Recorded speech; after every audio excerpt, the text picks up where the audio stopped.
Hi, everybody. Welcome to Happy Hour with Mark and Bethany. Thank you for tuning into our first installment. There will be many more.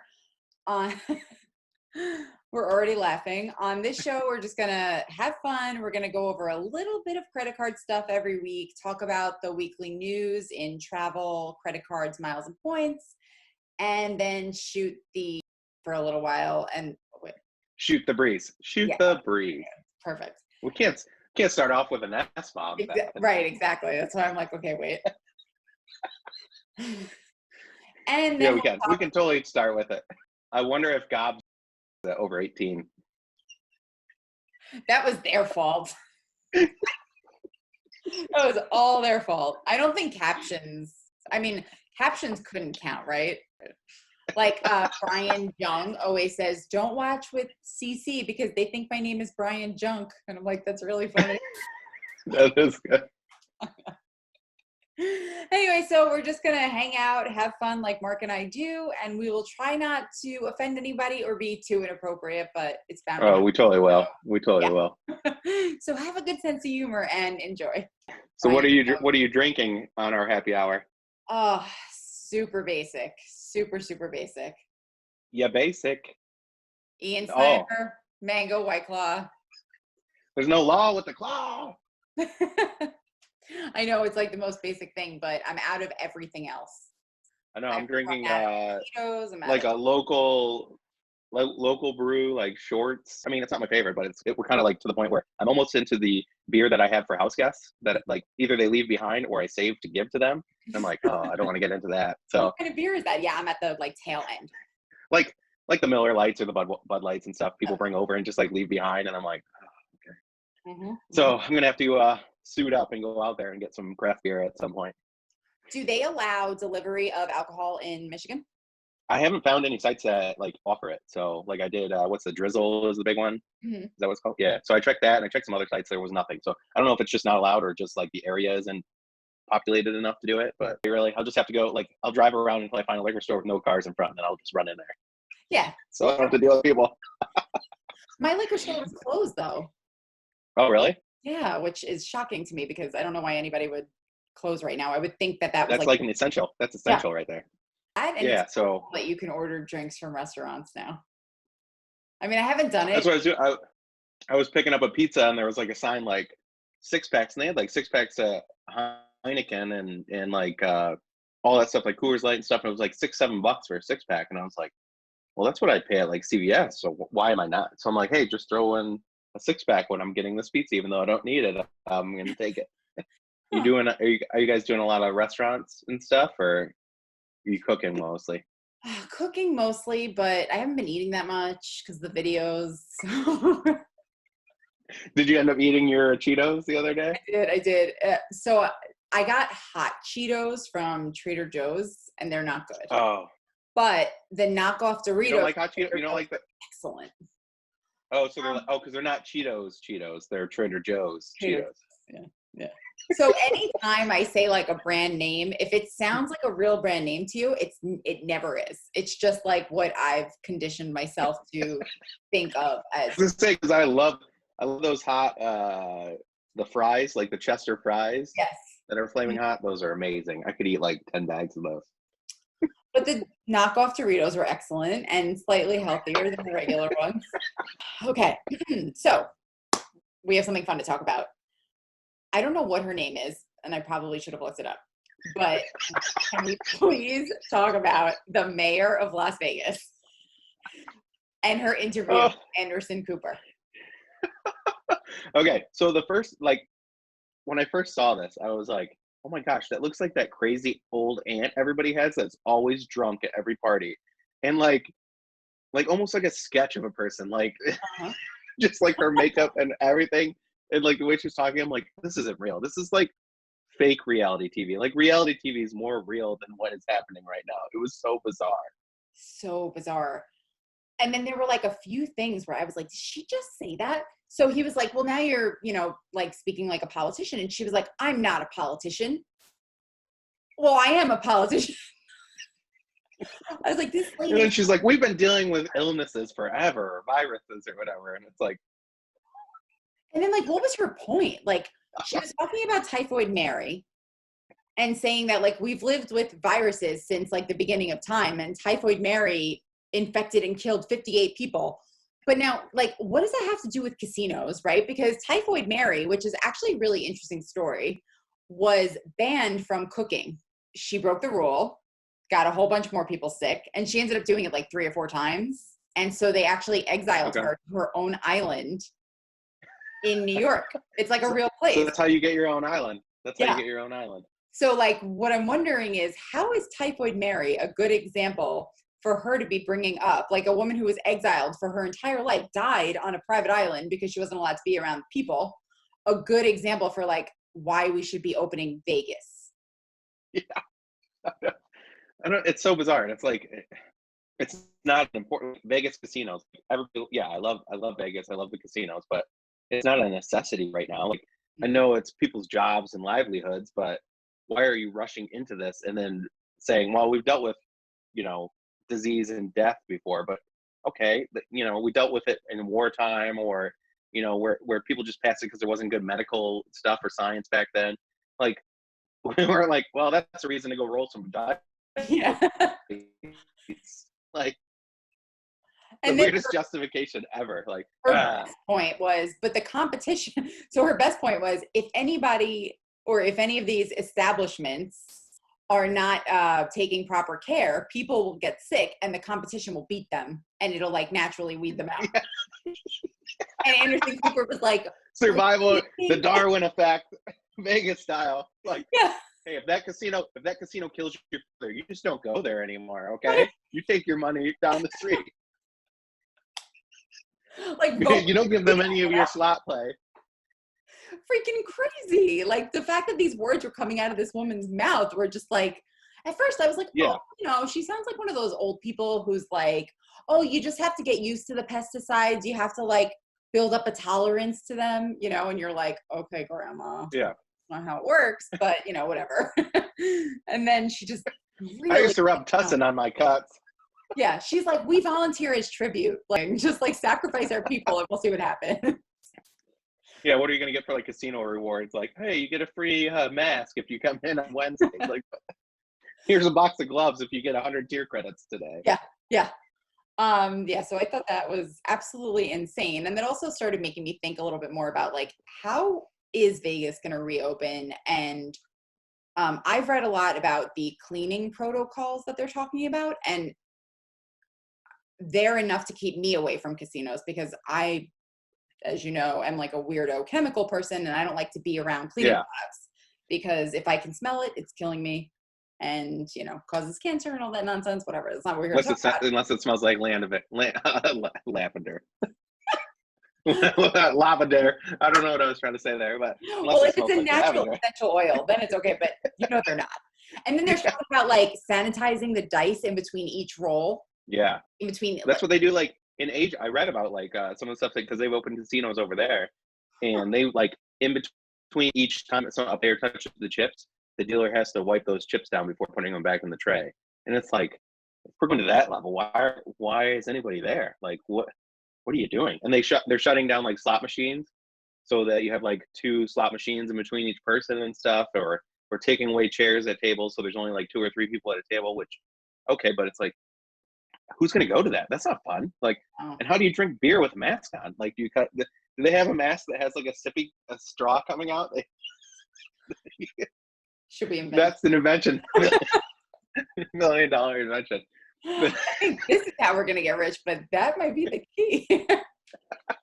Instead of like a beer helmet, you just have like a mask with a straw coming out. Oh my God, this is Mark. We might have to try it.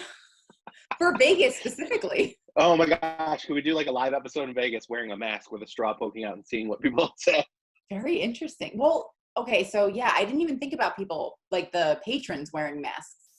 But at this point, I'm not. They're all forced to wear masks to enter the casino. You're going to have to get like a temperature check, which is okay, but then you're rubbing like a temperature across everybody's forehead and other people's nastiness. Like from afar. Oh, okay. Yeah, oh, they like shoot you with a gun or whatever? Okay. Yeah. She like gave you cancer with that, Definitely. Oh, radiation or something. Yeah. Yeah, so like it's like, but who wants to go? And I mean, you have to be a hardcore gambler to want to like mask up and wear gloves and have your chips wiped down. Like it's just crazy. I don't know how it's going to play out. Like when is it? I mean, at some point, everybody's just going to get over it and be like, I don't care anymore. I'm just tired of worrying so much. But Mhm. when does that happen? I don't know. Because like a buddy was like, hey, we had to cancel our trip to Jamaica this month and we wanted to go to Vegas in September. And I'm like, well, I wouldn't book anything yet. Wait and see like how they play out. Cause I don't know if it'll be fun or anything. Like, Right. so he's kind of switched to where he's going to like rent a cabin in the Smoky Mountains or something with a group of people. I'm like, that's way better. Yeah, I mean, Like, you'll be able to do that for sure. Um, yeah, but at least you can bring like all your own food and booze in and just like hang out all together and stuff. But I don't know. yeah, that's true. Who knows? I think when there's a vaccine is when things If will. there's a vaccine. If you know what? If, Okay, here's what if. I believe that right now every single smart person in the world is working on this. So Yeah, how could it for not? sure. You know what I mean? Like Yeah, usually it's like yeah, one country is like looking for a solution to X problem, right? The entire yeah, world right now has the same yeah. problem. If we can't figure this out as a species, then we probably don't deserve to make it. Or we'll just build up immunity over time and it will take care of itself. Oh yeah, like I know that I can't get sick with anything because I've touched so many poker chips, and like I'm a nail biter, so I'm immune Uh, to probably uh, uh, everything. uh. Uh-huh. That's like the worst. That's the worst part about gambling is like the chip. Like so many people touch those chips, Oh, and like how often do they get clean? Maybe never. I don't oh, even know. Do they ever send them through clean? Yeah, and then think it's about it. I have crazy. my hands in my mouth, right? So like I literally probably have had or have antibodies for like every disease there is. I probably shouldn't be broadcasting that.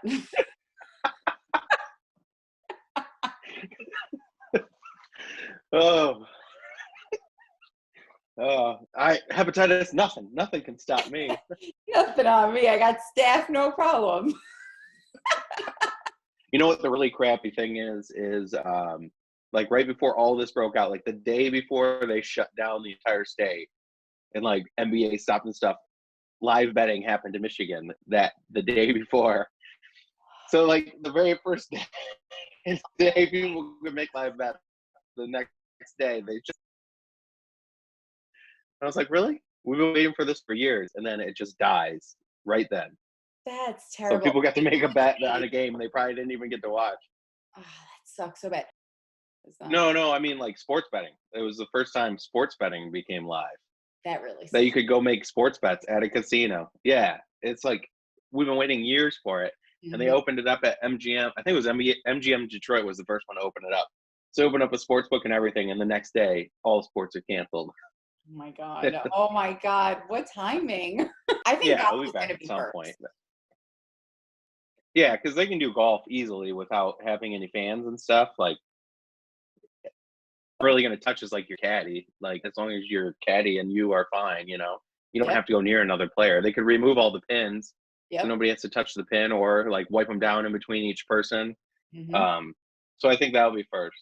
But I don't know. Like NFL. Are they gonna? I don't think they're gonna have fans in stadiums. I don't like any of that stuff. I don't know how they could. But there's also so many people involved in the NFL. It's like these Yeah, teams are like they're 32, or no, 32 teams, like 54 yeah, players per roster maybe, and then there's like it's something 15 like that. coaches It's for like, everything. yeah. So I So don't, I that don't one will be tougher. know Like, how. yeah, I don't know. It'll be weird because I like NBA. I think would be another easier one because you only have like 12-person teams and stuff, and a couple Baseball too. coaches. So yeah, baseball because you're not really touching anybody. Basketball, you are like up Hmm. close to each other, but in baseball, it's all like spread out. So Yeah. they could do that, but I don't know. I'm missing sport. I'm gonna actually watch the draft tonight, I know. even though I'm so sad about sports. I'm gonna watch the NFL draft, even teams I don't care about. I'm gonna be like, oh, who's picking who? I don't know who that guy is, but that sounds great. Oh, actually, that's something to bet on at least. Do you guys have I'm looking for anything to bet on. Like Yeah. I would like roll online dice for like 2 hours with somebody with like a couple $100. I'm like itching. No, So, you know, that's actually a valid thing to bet on. yeah. Wait, so do you guys have sports betting online? No, that was like the next thing to roll out, but All right. So in this time when we are spending like a ton of money on groceries and streaming services, we thought that it would be helpful to maybe go through a cashback card or some cashback card options. And today we wanted to talk about the Amex Blue Cash Everyday Card versus the Amex Blue Cash Preferred. Okay, so thoughts on whether or not it makes sense to pay the annual fee to get the extra 3% on groceries. yeah. So this is like the interesting thing because like people that are not into miles and points and stuff, like you always see like on blog posts that random people come in or like in Facebook groups when they're just starting out, they're like, I don't pay annual fees. Like who's stupid enough to pay annual fees? Or you're just wasting money and stuff. And it's like, well, you didn't really crunch the numbers at all. Like you haven't compared. Like that just happened on. We did a post like the five best grocery cards or whatever, and they're like, Mhm. all these have annual fees. Why would I pay that? It's like, well, did you actually look at it? Because you're getting 3% more on groceries if you're paying the $95 annual fee. So I think it works out to like around $3,200 a year. If you spend over $3,200 a year, which pretty much everybody does, once you hit like the $3,200 threshold, you've earned that $95 difference, earning 6% versus earning 3%. So if you have like a family, even like two people, you know, what's that, like $300 a month in groceries? If you're even less than that, like 250, somewhere in that range. If you're spending at least that much, you pay the annual fee, you come out ahead. And then you're also getting like the 6% back on streaming services, and you're getting an extra 1% back on gas. So those all play in for a family. I think it's a really great card if you're looking at cash back. Um, if you're a single person, the no fee is probably the better option because unless you're, you know, like trying out for the Iron Chef and you're making duck every night, like I don't know, or hosting lavish parties or something, I don't know. Maybe you have a booze habit and you you buy fine alcohol at Kroger. I don't know. It's very possible. Do you guys have Johnny Walker Blue here at Kroger? Yeah, it's in the cabinet. Let me get the key. Have you ever bought liquor from CVS? It's like the worst thing ever. They don't have it here. So you go, oh, okay. So like CVS here, they have the liquor, but it's all locked up. All the liquor, only wine and beer you can just grab and take it to the counter. But the liquor, you have to get like a person to come unlock it. So you have to go wait in line. And you know, CVS always has like 12 people in line. And then you're like, hey, can you come get this for me? And they're like, well, we'll be over there in a minute. Don't worry. 10 minutes later, they come over and they're like, which one? And I'm like, that one. It's $20. Why are we locking this up? Then they have to go to the back to get the key and come all the way back out. And so for most families, the annual fee pays for itself. You end up earning more. For individuals or people that dine out a lot or something, the no fee is a good option. Because 3%. Now, a good tip is to, if you're not maxing out that $6,500 a year, where you start to earn 1% instead of 6%, you know, buy gift cards at grocery stores for places like they sell. For some reason, Target gift cards are sold at grocery stores, even though they're kind of like a competitor. Yeah. So you can buy like Target gift cards, you can buy Chili's on the border gift cards, McDonald's gift cards, all that stuff. So pretty much any major chain restaurant, big outlet, Depot stuff you can buy at Kroger, or any like Meyer, any whatever. What do you guys have? Fred Stop and Meyer or Shop, something like that. Stop and Shop, Stop it. and King Cullen. I don't know. I don't go food shopping. Yeah, King Cullen. I don't know. I only go to Trader Joe's and I Yeah. buy the knockoff Doritos because they have one less grain of whatever in them. I pay twice as much. So Not whatever grocery chain you shop at, they sell gift cards. So you can get your 6% back of buying those and then using them at the place. So that's how we always max out our grocery stuff. You know, multiple different cards that have grocery bonuses. So that's a good tip for anybody out there that doesn't know. And then some places will give you fuel points, so you're earning fuel points off of that as well. So you save money at the gas pump while you're getting 3% back. You're also getting, $1 off a gallon or whatever it is for spending money at the grocery store. So I would say for most people, the annual fee is worth it, but do the math, make sure that the numbers work out for you. I would agree. That happens to be actually my oldest card. Basically, I keep upgrading. So what I do is I Yeah. upgrade, I downgrade it when the annual fee is due again, and then a year later they send me another upgrade offer. So I've been doing that for Yeah. at They're like, least, here's $200 free. yeah. I'm Here's always some free like, money. Well, okay. Like, and the I've way done that with the go ahead. Sorry. I've done that with the Hilton cards a whole bunch of times, like downgrade, upgrade from like the no fee to the surpass, and gotten like 150,000 points each time, or 100,000 points. I'm like, Yeah. hey, I'll take it. Give me free I'm hotels. having a hard time with the Hilton cards right now. Like, okay, you know what? Maybe you can help me out with this. I'm into Amex for a lot of money. Like, Okay. a lot. And I want to not be. So the plan is to get all of my credits that that I've already like paid for. So like all the Yeah. platinum cards, I'm gonna, start like using the credits. I'm having a hard time with the Hilton Aspire card though, because I want that 250 or 200. Yeah, 250, the resort credit you're talking about? Yeah. Yeah. I don't know Yeah. how to get it, or like it's gonna really piss me off if I have to downgrade it without getting that, because then what did I pay for the entire year? Yeah. When is your annual fee come up for that one? In July. Oh, okay. So you I don't don't have think a it's lot gonna of time. happen. Yeah. See that what people used to do in the past, they've canceled it, but like you could prepay for a hotel and you'd get the credit, Hmm. and then they just cancel that prepay. Like there was one resort out there that you could prepay, and they would charge the full amount, and then they cancel it, and you'd get the credit and the money back for the booking. I still think some prepays will trigger it, Do you think it's or you worth can. it to just like try a bunch of bookings and like see what sticks? Yeah, see if something charges you, but it has to be one of their resorts, which is a pain that they make it that way. But maybe for like the LA, we're staying at a Hilton in LA, and if we do that trip in July, you could use the credit there, and we could just go bougie as all hell on dinner or something, or at the pool bar. What other people have done is they've like, let's say you're going to the Maldives or something like that, and they've called the resort ahead of time and said, hey, charge $250 to my card and just put it on my account as to be used when I get there. So they'll like pre-charge bookings, and it's something that I wrote about on Miles to Memories. But so they'd call the hotel and be like, hey, charge my folio, charge my folio $250. So when I get there, I have a $250 piggy bank to spend at the restaurants and bars and stuff. And they've done that before their annual fee hits, and then when they actually go, they have another $250 because it's the second year. Right.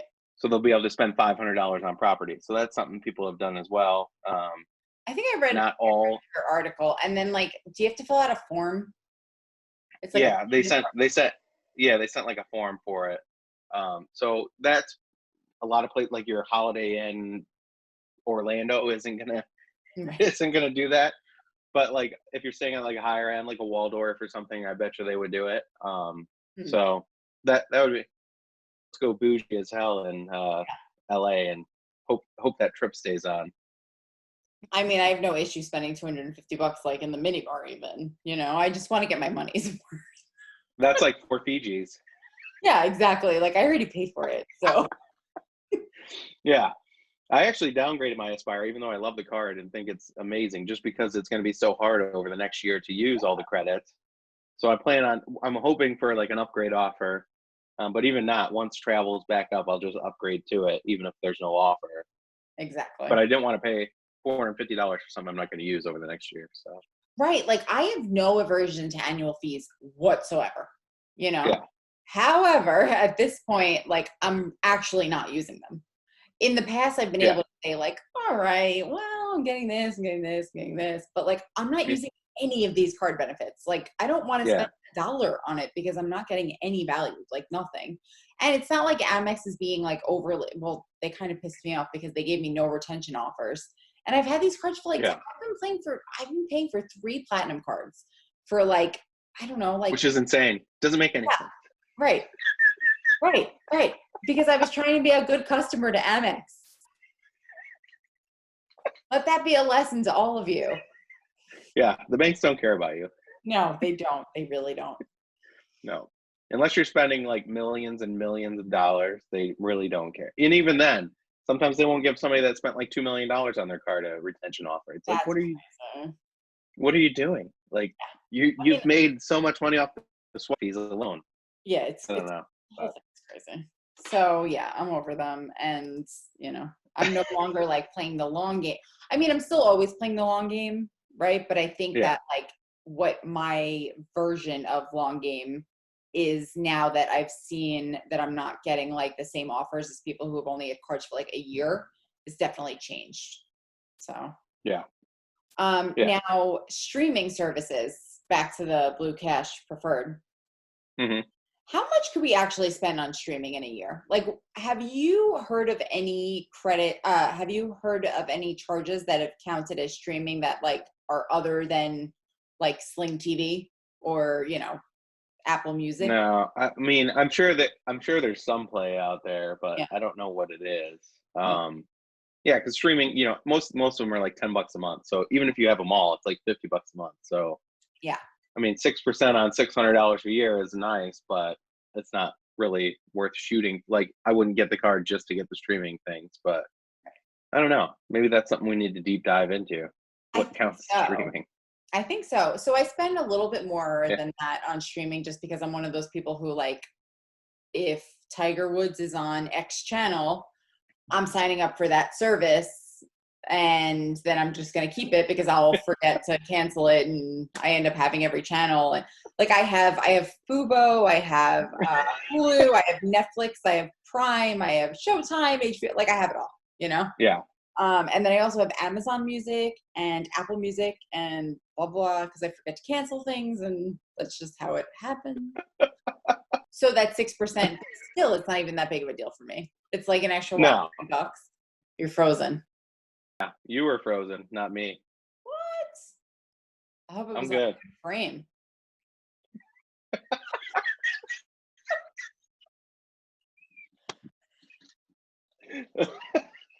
It's all my cheeks were out. It's like my worst nightmare. Like, you ever see like where they take like and it freezes like this, like the worst picture ever. Yeah, exactly.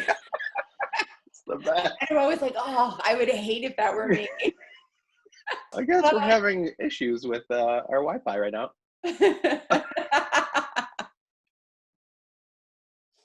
That'd be the worst. Okay, so I think that we covered the card, Blue Cash preferred. Question. Now, would you prefer to have the membership rewards points? Like, would you prefer the everyday preferred as opposed to the cash? The weird thing with Amex is that you don't get to cash out at 1 cent a piece. Whereas like the other ones, if you're in a bind, you can. That's why I like Ultimate Rewards, because it's always like a piggy bank. Mm-hmm. If you like break in case of emergency, you can always cash them out. Now, if you have the Platinum Schwab card, you can cash out your member rewards, but if you don't, that's a $550. Yeah, if you don't, that's a tough one because 70% you would get with the other flexible currencies. Because it drops down with the everyday preferred, it drops down like 4.5 earning versus 6% cash back. So, I mean, most people will value 4.5 membership rewards more than 6%, but I guess it all depends on the personal situation. And like, if you have an Amex Gold card that you can earn with, then you're gonna have the Blue Cash, so you have some cash back too. Like, I like to have like a good cash back card to offset some of my fees for like MS or which is manufacturer spending, or something that costs me money to earn points, or like to cover some of my annual fees. I like to have a cashback card that earns a good rate, because I use that cashback that I earn to offset my costs for travel, if that makes sense. Oh, interesting. Yeah, that makes sense. Yeah. So that's one way to do it. Offset your fees for MS? Like, well, it's just like I'm earning cash back over here. Like, I'll go to a grocery store and buy like a $500 Visa gift card with a 6% back card, you're earning $30 cash back. You're spending like $6-7 to get it and liquidate it. So you have like $23 cash. You do that several times. Use that honeypot of money to pay for your platinum annual fee or whatever it is. So that's what, yeah, my honeypot, my money. That's my gambling money. No, but that's what I do bank bonuses for, is for gambling money, because then I can't get like, That's there's interesting. no shame. Yeah, there's no shame in my game if my wife's like, how much did you lose? I'll be like, I lost the bank bonus. Don't worry about it. Yeah. I mean, It was free money. it So that's how I basically is play it. free money. So you have the ability to, first of all, I think you're organized, like beyond where most people are in this hobby. And you Hopefully. like have this like weird, like you like remember things, and you're very efficient. Not all of us are like that. So Like the people that sign up for 17 streaming services and don't cancel them. right. And some bank accounts are very expensive each month if you are not meeting the Mhm. requirements. So every once in a while, a $200 bank bonus turns into a $600 loss.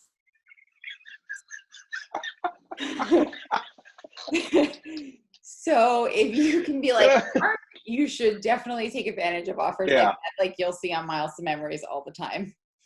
And DDG, Danny. Yeah, he has it. Yeah. He has a ton of them.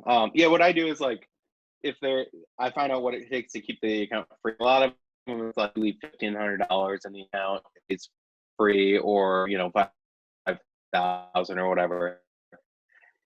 So I'll just park that there until I go and cancel the account to make sure that I'm not paying any fees. And then after 6 months or whatever it is, whatever the time frame is, I go in and cancel it. You're losing a little bit on not investing that money somewhere else, but at like $8, $10, $12 a month or $25 a month or whatever that you're saving, it's worth it. So Oh yeah, totally. that's what I do. Yeah. Except for like, if I ever like, right now. The one thing I say like is if I ever get hit by like a truck or something, and then Kirsten's left Yes. holding this bag of like 47 bank accounts, like, where's all our money at? Well, there's a little bit in Discover, there's a little bit at Chase, there's a little bit of Bank of America, we got PNC, we got First Tech, we got. So like, I'm not even lying. Happen if I died. I'm not even lying. Like, when this whole pandemic started and like everything was dire and I was in like a depression mode, I'm like, I'm gonna make this spreadsheet up for her, and I'm gonna explain where everything is. And I got like halfway through, and it was so tedious that I was like, oh well, I'll be dead. It won't. I started like, here's the login, here's how much money's here. I'm like, it's all gonna change in like a month. So I and she's like, your miles and points, I'm gonna either call Sean and say, hey, what do I do with these? And I'm like, no, use them to travel or whatever. She's like, I don't care. At that point, you're dead. I really don't care. Like, that's the least of my worries. I'm like, and then I'm like thinking, well, when you die, you can't be held responsible for your credit card debt. Maybe I should put all the spend on my cards. So if it happens, she can be like, that's a good point. Yeah. Like if it ever did happen, like we still pay it off every month, but if it happened that I died before payments were made, she doesn't have to worry about that aspect of trying to find all my bank logins and all my credit cards. Although you don't live in a community property state. I don't know. That's a lawyer thing.